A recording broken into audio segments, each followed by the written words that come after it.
Baik, bismillahirrahmanirrahim. Perkenalkan, nama saya Nur Fadila Rusli. Saya dari Prodi Pendidikan Bahasa dan Sastra Indonesia semester 3. Di sini saya akan menjelaskan materi AIK, yaitu tentang akhlak sebagai model sosial bagi keberhasilan seseorang. Yang dimana secara historis dan teologis, akhlak dapat memadu perjalanan hidup manusia agar selamat dari dunia dan akhirat.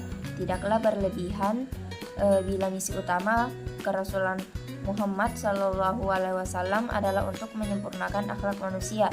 Sejarah pun mencatat bahwa faktor pendukung keberhasilan dakwah beliau itu antara lain karena dukungan akhlaknya yang prima. Hingga hal ini dinyatakan oleh Allah dalam Al-Quran kepada umat manusia, khususnya yang beriman kepada Allah, diminta agar akhlak dan keluhuran budi Nabi Muhammad Shallallahu Alaihi Wasallam itu dijadikan contoh dalam kehidupan di berbagai bidang. Mereka yang mematuhi permintaan ini dijamin keselamatan hidup di dunia dan akhirat. Dalam materi ini yang akan dijelaskan itu apa definisi dari akhlak, apakah perbedaan dari akhlak etika dan moral, apa sumber akhlak, dan bagaimana akhlak dapat membuat seseorang berhasil dalam kehidupan seseorang. Kata akhlak diartikan sebagai budi pekerti atau kelakuan. Di antara karakteristik dasar orang-orang beriman dan bertakwa tidak akan masuk surga orang-orang selain mereka, sedang menurut sunnah Nabi, akhlak termasuk di antara cabang-cabang keimanan.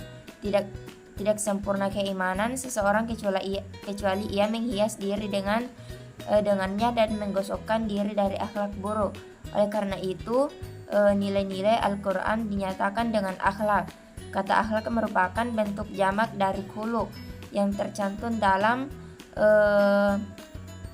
Al-Quran Al-Alam, berasal dari bahasa Arab yang berarti perangai, tingkah laku atau tabiat. Secara etimologi, akhlak berarti tingkah laku seseorang yang didorong oleh suatu keinginan secara sadar untuk melakukan sesuatu perbuatan yang baik. Kata akhlak jika diartikan sebagai perangai, maka memiliki arti yang lebih dalam karena telah menjadi sifat atau watak yang telah melekat pada diri pribadi, maka menjadi kepribadian.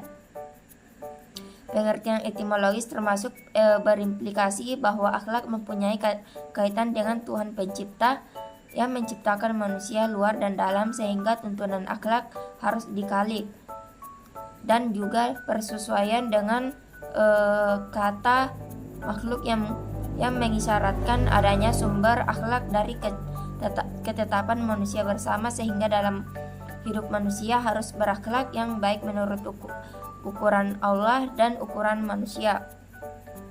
Dan selanjutnya persamaan dan perbedaan akhlak, etika, dan moral, yang dimana akhlak berasal dari bahasa Arab, akhlak yang merupakan bentuk jamak dan dari khuluq secara bersama. Secara bahasa, akhlak berarti budi pekerti, tabiat, watak. Dalam kebahasaan, akhlak sering disinonimkan dengan moral dan etika. Dan etika adalah ilmu yang mempelajari soal kebaikan dan keburukan di dalam hidup manusia semuanya, terutama yang mengenai gerak-gerak pikiran dan rasa yang merupakan pertimbangan dan perasaan sampai mengenai tujuannya yang merupakan perbuatan. Dan moral secara bahasa adalah berasal dari kata lain mos, yang dalam bentuk jamaknya mores, yang berarti juga adat atau cara hidup. Moral dan etika sama artinya, tetapi dalam pemakaian sehari-hari ada sedikit perbedaan.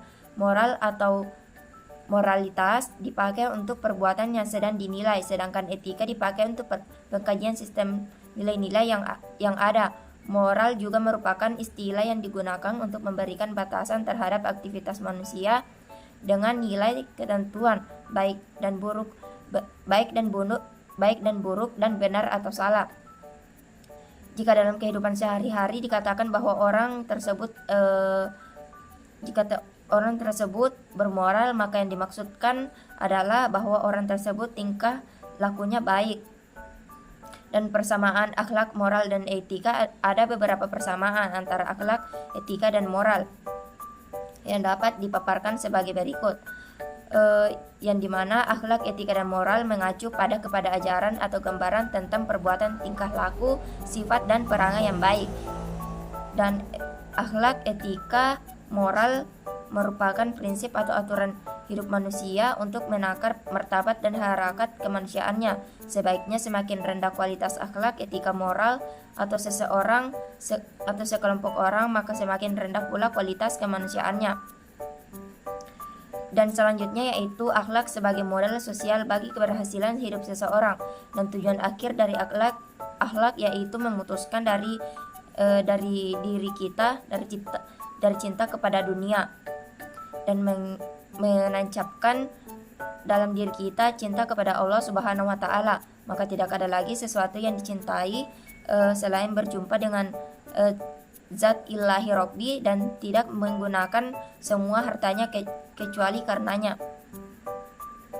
Allah merupakan sumber cinta dalam manusia dan kebenaran, memuaskan rohani, implikasi etis. Jiwa manusia meninggalkan sebagai hal duniawi supaya mengalami kebahagiaan jiwa. Manusia yang berpegang pada prinsip akhlak akan mengupayakan hidupnya secara bijak. Semua perbuatannya, amalnya diyakini keterarahan hidup secara bijak. Semua perbuatannya semua menanamkan segala yang baik dalam ciptaan. Kesuksesan hakiki akan dapat diraih jika mengikuti konsep 7B, yaitu beribadah dengan benar, bertakwa dengan baik, belajar tiada henti, bekerja keras dan ikhlas, dan bersahaja dalam hidup, bantu sesama dan bersihkan hati selalu. Dengan 7 konsep tersebut dapat mengimplikasikan dalam kehidupan sehari-hari, namun tetap dengan akhlak yang baik, maka kesuksesan akan dengan mudah kita dapat, baik kesuksesan dunia maupun akhirat. Jadi jadi kesimpulan dari materi tersebut yaitu di mana akhlak adalah keadaan jiwa yang mendorong melakukan sesuatu perbuatan secara spontan tanpa pertimbangan dan tanpa proses berpikir terlebih dahulu dan tanpa ada unsur paksaan. Ilmu akhlak adalah suatu ilmu pengetahuan agama Islam yang berguna untuk memberikan petunjuk-petunjuk kepada manusia bagaimana cara berbuat kebaikan dari menghindarkan keburukan. Akhirat pun memiliki kaitan erat dengan moral, kesusilaan, dan kesopanan.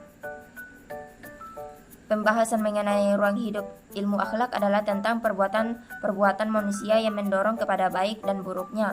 Ilmu akhlak bahkan tingkah laku manusia, melainkan perbuatan dilakukan atas kemauan manusia itu sendiri yang selalu dilakukan dan kemudian mendarah lagi dalam kehidupan manusia itu sendiri. Baik, sekian dari saya. Wassalamualaikum warahmatullahi wabarakatuh.